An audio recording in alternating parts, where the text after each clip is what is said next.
жалпы мына бесінші мереке Шыныбай Тұрсынбеков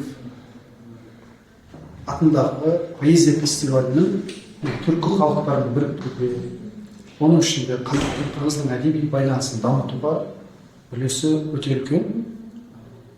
Сонымен қатар қырғыз поэзиясының, қырғыз әдебиетінің дамуында да осы 5 жылдан бері оған дейін де үлкен үлес қосып келе жатқанына куә болып отырмыз бүгінгі кештен.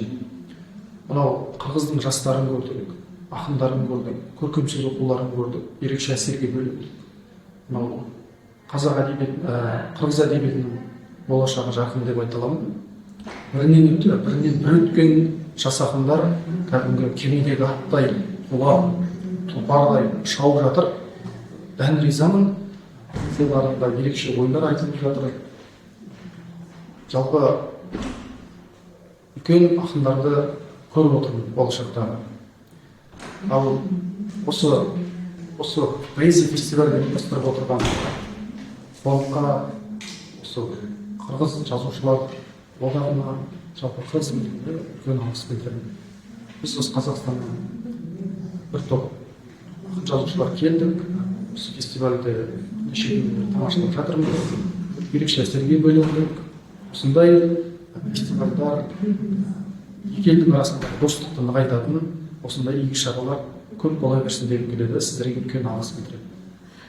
Өзім сізді оқыдыңыз, аудитория қандай қабыл алды, қандай екен аудиторияның поэзияны қабыл алу қаншалықты деңгейде екен? Жалпы әлемде сөз өнерін қадірлеген елдер өте аз. Соның ішінде сөз өнерін өте жоғары деңгейде көтерген, дамытқан екі халық бар. Бұл бәрі мойындайды, ол қазақ пен қырғыз. Жалпы мен бұрыннан білемін, қазақ секілді қырғыздардың да сөзге тоқтайтынын, сөзді қадірлейтінін, аталы сөзді ардақ тұтатынын білемін. Біздің сөзімізді жақсы қабылдады деп ойлаймын. Жүрекпен, жан ділімен сезіп отырмын. Жалпы қырғыз елінің сөйлеу, тыңдау мәдениеті өте жоғары.